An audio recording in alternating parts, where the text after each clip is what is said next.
नमस्कार, समाधान इन हिंदी चैनल में आपका स्वागत है।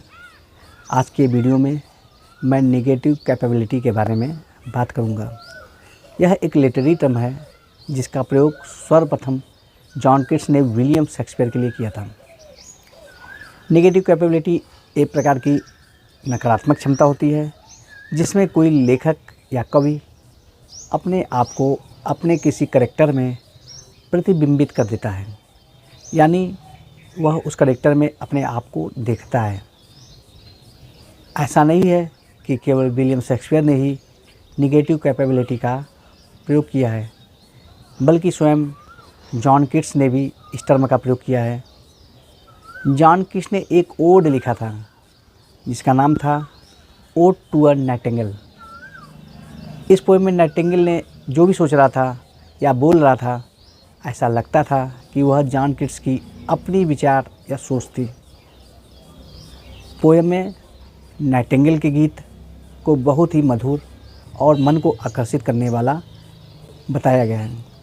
कवि नाइटिंगेल के गीत से इतना ज़्यादा प्रभावित होता है कि वह नाइटिंगेल की दुनिया में चला जाना चाहता है। वह इस नश्वर दुनिया के पैन और सफ़र से उब चुका है। जब वह नाइटिंगेल के गीत को सुनता है तो उसकी सारे अंग सुन्न पड़ जाते हैं और उसे महसूस होता है कि वह नाइटिंगेल की दुनिया में आ गया है। वह यहाँ से जाना नहीं चाहता, इसके लिए बहुत पुराने मदिरा का सेवन भी करना चाहता है, किंतु उसको महसूस होता है कि नाइटिंगेल की दुनिया में जाने के लिए मदिरा की आवश्यकता नहीं है, बल्कि वह अपने कल्पना की उड़ान से उसकी दुनिया में पहुंच सकता है या रह सकता है। उसको इस दुनिया में प्यार नहीं मिलता। ज्ञात हो, जॉन कीट्स की प्रेमिका थी जिसका नाम था फैनी ब्राउन।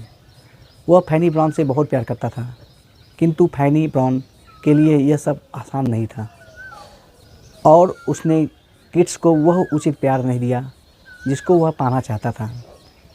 कीट्स को दुनिया नश्वर और कष्टकारी लगने लगी, इसलिए वह इस दुनिया से पलायन करके नाइटिंगेल की दुनिया में जाना चाहता था। वह दुनिया जिसका संबंध इस स्वार्थी दुनिया से नहीं था, किंतु उसका भ्रम जल्द ही टूट जाता है और उसे यह महसूस होता है कि वह इस कष्टकारी दुनिया से कभी भी निजात नहीं पा सकता और उसको सारे कष्ट स्वयं झेलने पड़ेंगे। इस पोएम में जॉन कीट्स का विचार से पता चलता है कि जॉन कीट्स में नेगेटिव कैपेबिलिटी थी जो उसे नाइटिंगेल की दुनिया में खींच रही थी। अब विलियम शेक्सपियर के नेगेटिव कैपेबिलिटी के बारे में बात करते हैं। विलियम शेक्सपियर के नाटकों में नेगेटिव कैपेबिलिटी की भरमार है। कभी आपने ध्यान दिया है कि विलियम शेक्सपियर के नाटकों के पात्र किस प्रकार बहुत ही आत्मविश्वास से और बहुत ही विद्वानतापूर्वक बातचीत करते हैं। सबसे पहले हैमलेट की चर्चा कर लेते हैं। इसमें एक कोटेशन है, I will speak daggers to her but use none. Hamlet की माँ गनीमीड ने हैमलेट के पिता से बेवफाई करके हैमलेट के चाचा से विवाह किया था। यह हैमलेट के लिए असहनीय था, किंतु यह पीड़ा शेक्सपियर के चेहरे पर भी देखी जा सकती है। इसलिए उन्होंने हैमलेट के शब्दों में कहा कि मैं अपनी माँ को मारने की बात तो कर सकता हूँ, लेकिन मैं ऐसा नहीं कर सकता। यानी हैमलेट अपनी माँ की हत्या नहीं कर सकता, क्योंकि उसके स्वर्गीय पिता का भूत भी ऐसा ही चाहता था।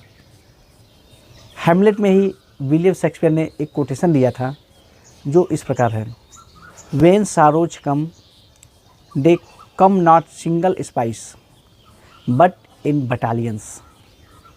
यानी जब दुख आता है तो वह एक एक करके नहीं आता, बल्कि दुख का पूरा फौज आकर खड़ा हो जाता है जिससे आप लड़ नहीं सकते। ज्ञात हो, विलियम शेक्सपियर का जीवन बहुत ही कष्ट में बीता था और वह जन्म से ही काफ़ी गरीब थे। उन्होंने जो अपना मुकाम बनाया वह अपने बलबूते पर बनाया और बहुत ही कठिन परिश्रम से बनाया था। विलियम शेक्सपियर ने अपने जीवन में अनेक दुख देखे थे। इस कोटेशन में भी विलियम शेक्सपियर के नेगेटिव कैपेबिलिटी को देखने को मिलता है। इसके अलावा विलियम शेक्सपियर ने स्वयं को कभी मैकबेथ के रूप में देखा था, तो कभी जूलियस सीजर के रूप में देखा था, तो कभी किंग लियर के रूप में अपने आप को देखा। इस प्रकार ये सभी पात्र विलियम शेक्सपियर के माउथ स्पीच है जो स्पष्ट रूप से देखी जा सकती है।